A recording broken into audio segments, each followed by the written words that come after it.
আমরা অষ্টম শ্রেণীর দ্বিতীয় পর্যায়ক্রমিক মূল্যায়নের পরিবেশ ও বিজ্ঞানের 11 নম্বর স্কুলের প্রশ্নের উত্তরগুলো আলোচনা করব। একে আছে সঠিক উত্তরটি নির্বাচন করো। আই, চাপ বাড়লে বরফের গলনাঙ্ক হ্রাস পায়। 2, অক্সিজেন প্রস্তুতিতে কোন অনুঘটক ব্যবহার করা হয়? Manganese dioxide. 3, তড়িৎ বিশ্লেষণের সময় দ্রবণের মধ্যে দিয়ে তড়িৎ পরিবহন করে ক্যাটায়ন ও অ্যানায়ন। 4, অ্যাসিটিক অ্যাসিড একটি মৃদু তড়িৎ বিশ্লেষ্য পদার্থ। 5, কোনো পরমাণু থেকে ইলেকট্রন বেরিয়ে গেলে পরমাণুটি যে আয়ন গঠন করে সেটি হলো ধনাত্মক আয়ন। 2-এ আসি। 2-এর আয়তে দিয়েছে সূর্য থেকে পৃথিবীতে তাপ আসে কোন পদ্ধতিতে? বিকিরণ পদ্ধতিতে। 2-এ দিয়েছে ইলেকট্রোপ্লেটিং বা তড়িৎ লেপন কাকে বলে? এটা আছে বইয়ের 116 পাতায়।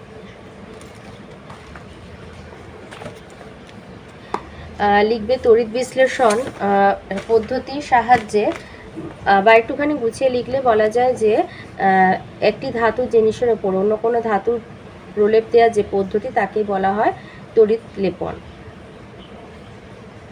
এটা লিখলেও হবে। তড়িৎ বিশ্লেষণ পদ্ধতির সাহায্যে একটি ধাতু জিনিসের ওপর অন্য ধাতুর প্রলেপ দেওয়ার পদ্ধতিকে আমরা তড়িৎ লেপন বলে থাকি। 3-এ দিয়েছে গলিত সোডিয়াম ক্লোরাইডের তড়িৎ বিশ্লেষণের সময় ক্যাথোডে কোন মৌল মুক্ত হবে? সোডিয়াম।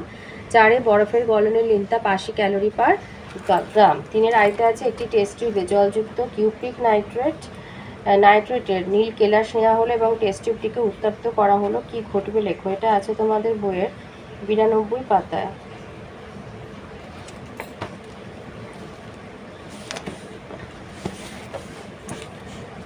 এই যে একটি টেস্ট টিউবে জলযুক্ত কিউপ্রিক নাইট্রেটের নীল ক্রিস্টাল রাখা হলো।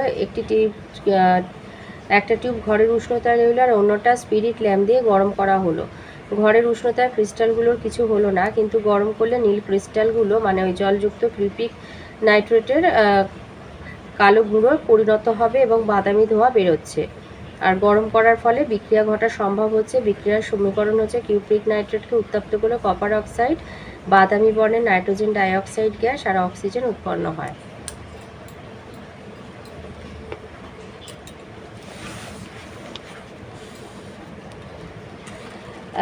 দুয়েতে আছে বিক্রিয়াটিতে কোনটি জারণ আর কোনটি বিজারণ হয়েছে লেখো। নাইট্রোজেন বিজারিত হয়েছে, নাইট্রোজেনের বিজারণ ঘটেছে।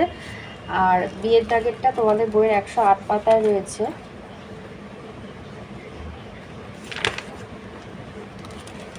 জিঙ্ক অক্সাইডের সাথে কার্বনের বিক্রিয়াতে জিঙ্ক অক্সাইডের বিজারণ হয়ে জিঙ্ক উৎপন্ন হয়েছে আর কার্বনের জারণ হয়ে কার্বন মনোক্সাইড উৎপন্ন হয়েছে।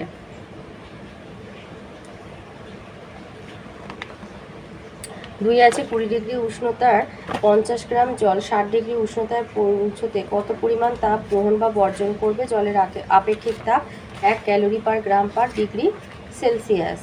তাহলে জলের ভর হচ্ছে m হলো 50, প্রাথমিক উষ্ণতা T1 20, অন্তিম উষ্ণতা T2 60, তাপমাত্রার পার্থক্য তাহলে 40। তাহলে জলের আপেক্ষিক তাপ হচ্ছে 1, তাহলে তাপ গ্রহণ করবে মানে m into s into T2 minus T1 মানে তাপমাত্রার পার্থক্য। তাহলে ভর গুণ আপেক্ষিক তাপ গুণ তাপমাত্রার পার্থক্য, তার মানে তাপ গ্রহণ করবে 2000 ক্যালোরি।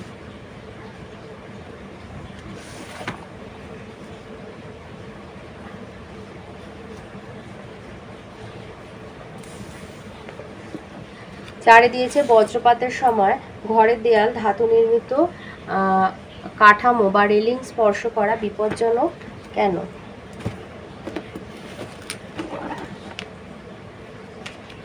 এটা রায়মার্টিনের 327 পৃষ্ঠায় আছে।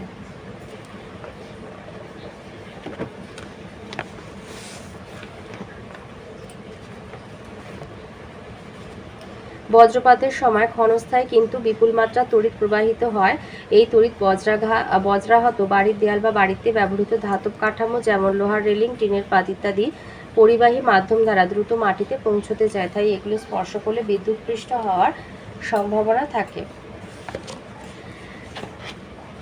এই 5-এ বলেছে শীতকালে প্লাস্টিকের চিরুনি দিয়ে শুকনো চুলে আঁচড়ালে চিরুনিতে কোন ধরনের আধান জমে? আর এই চিরুনিটিকে ছোট ছোট কাগজের টুকরোর কাছে ধরলে দেখা যাবে কাগজের টুকরো আকৃষ্ট হয়। এই ঘটনাকে কি বলে? এটা তোমাদের বইয়ের 162 পৃষ্ঠায় আছে।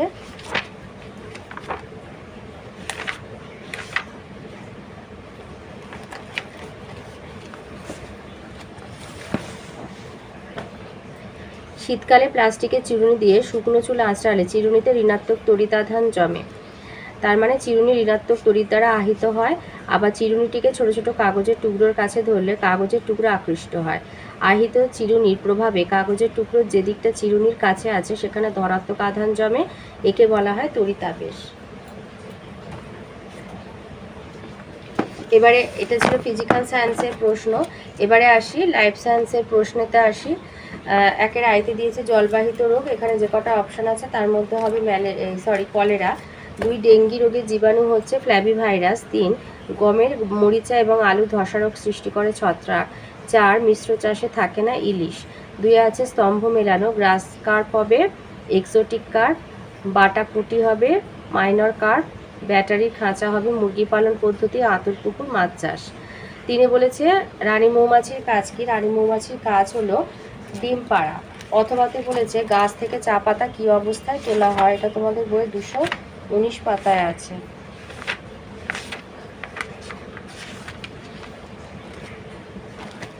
এই যে ফসল তোলা, এটা লিখবে অগ্রমুকুল পর্বমধ্য তার ঠিক নিচে 2 বা 3টে পাতাযুক্ত চা গাছের নবীন শাখা তোলা হয়, অর্থাৎ একটা কুড়ি আর 2 বা 3টে পাতা। তো এই ছিল আজকের আমাদের অষ্টম শ্রেণীর দ্বিতীয় পর্যায়ক্রমিক মূল্যায়নে পরিবেশ বিজ্ঞানের 11 নম্বর স্কুলের প্রশ্নের উত্তরগুলো।